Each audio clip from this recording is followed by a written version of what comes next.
بسم اللہ الرحمن الرحیم۔ السلام علیکم ناظرین، نکھت وہ اس چینل میں آپ سب کا خیر مقدم ہے۔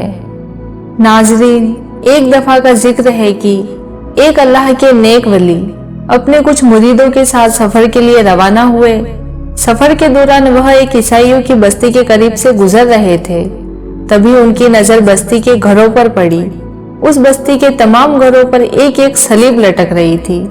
تھوڑی دیر بعد وہ ایک کنویں کے قریب پہنچے۔ وہاں انہوں نے تازہ وضو کیا تاکہ عصر کی نماز ادا کر لیں۔ اس کنویں کے قریب ان کی نظر ایک لڑکی پر پڑی۔ لڑکی بہت خوبصورت اور حسین و جمیل تھی۔ لڑکی کو دیکھتے ہی شیخ صاحب اس کی محبت میں گرفتار ہو گئے۔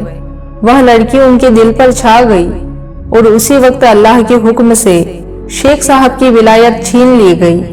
اپنے مریدین سے شیخ صاحب کہنے لگے، تم واپس چلے جاؤ اور میں اس طرف جاؤں گا جدھر یہ لڑکی جائے گی۔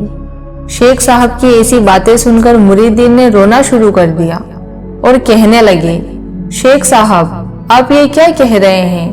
کچھ تو خدا کا خوف کریں۔ ناظرین، یہ وہ شیخ تھے جن کو 1,00,000 حدیثیں یاد تھی، قرآن کے حافظ تھے، نہ جانے کتنی مسجدیں انہوں نے آباد کرائی تھی۔ انہوں نے کہا کہ میرے پاس اب تمہیں دینے کے لیے کچھ نہیں ہے، اس لیے تم سب واپس لوٹ جاؤ۔ شیخ صاحب اس بستی کی طرف چل پڑے جس طرف وہ لڑکی گئی تھی۔ وہاں جا کر کچھ لوگوں سے پوچھا کہ یہ لڑکی کہاں کی رہنے والی ہے۔ لوگوں نے بتایا کہ یہ لڑکی یہاں کے سردار کی بیٹی ہے۔ تبھی شیخ صاحب اس سردار سے جا کر ملے اور کہنے لگے، کیا آپ اپنی اس بیٹی کا نکاح مجھ سے کر سکتے ہیں؟ سردار نے کہا، ہاں ضرور، مجھے کوئی اعتراض نہیں ہے، تم یہاں رہو اور ہماری خدمت کرو۔ جب آپس میں ہماری پہچان ہو جائے گی تو میں اپنی بیٹی کا نکاح تم سے کر دوں گا۔ چنانچہ شیخ صاحب نے کہا، ہاں بالکل ٹھیک ہے۔ پھر سردار نے کہا، میرے بارے میں سوروں کا ریوڑ ہے، آپ کو سوروں کا ریوڑ چرانے والا کام بھی کرنا ہوگا۔ شیخ صاحب اس پر بھی راضی ہو گئے۔ چنانچہ شیخ صاحب صبح کے وقت سوروں کو لے کر نکلتے، سارا دن سور چرا کر شام کو واپس آ جاتے۔ ادھر مریدین نے سارا ماجرا دیکھا اور یہ خبر لوگوں تک پہنچی تو کئی لوگ بے ہوش ہو گئے اور کئی لوگ صدمے میں آ گئے۔ لوگ حیران ہو گئے کہ اے اللہ، یہ کیا ماجرا ہے؟ اسی طرح پھر 1 سال بھی گزر گیا۔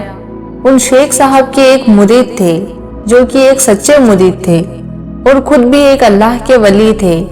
یہ جانتے تھے کہ میرے شیخ صاحب استقامت تھے، مگر اس معاملے میں کچھ تو الگ بات ہے۔ چنانچہ اس معاملے کو سمجھنے کے لیے یہ مرید اس بستی کی طرف چل پڑے۔ بستی میں جا کر کچھ لوگوں سے پوچھا کہ میرے شیخ صاحب کہاں ہیں؟ تو لوگوں نے کہا، فلاں جنگل میں سور چرا رہے ہوں گے۔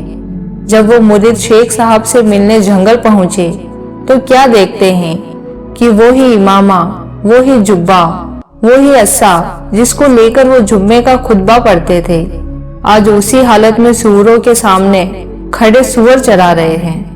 مرید صاحب شیخ کے قریب گئے اور پوچھا، حضرت آپ تو قرآن کے حافظ تھے، کیا آپ کو قرآن یاد ہے؟ فرمایا، مجھے قرآن یاد نہیں۔ مرید نے پھر پوچھا، حضرت آپ کو کوئی ایک آیت یاد ہے؟ سوچ کر کہنے لگے کہ مجھے ایک آیت یاد ہے۔ پوچھا کون سی آیت؟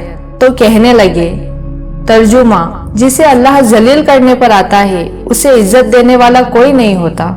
ناظرین، شیخ صاحب پورا قرآن بھول گئے اور صرف ایک آیت ہی یاد رہی جو کہ ان کے اپنے حال سے ہی تعلق رکھتی تھی۔ مرید صاحب رونے لگے کہ حضرت کو صرف ایک آیت ہی یاد رہی۔ پھر مرید نے پوچھا، حضرت آپ کو تو حدیثیں بھی یاد تھی، کیا آپ کو کوئی حدیث یاد ہے؟ فرمایا کہ ایک حدیث یاد ہے کہ جو دین کو بدل دے اسے قتل کر دو۔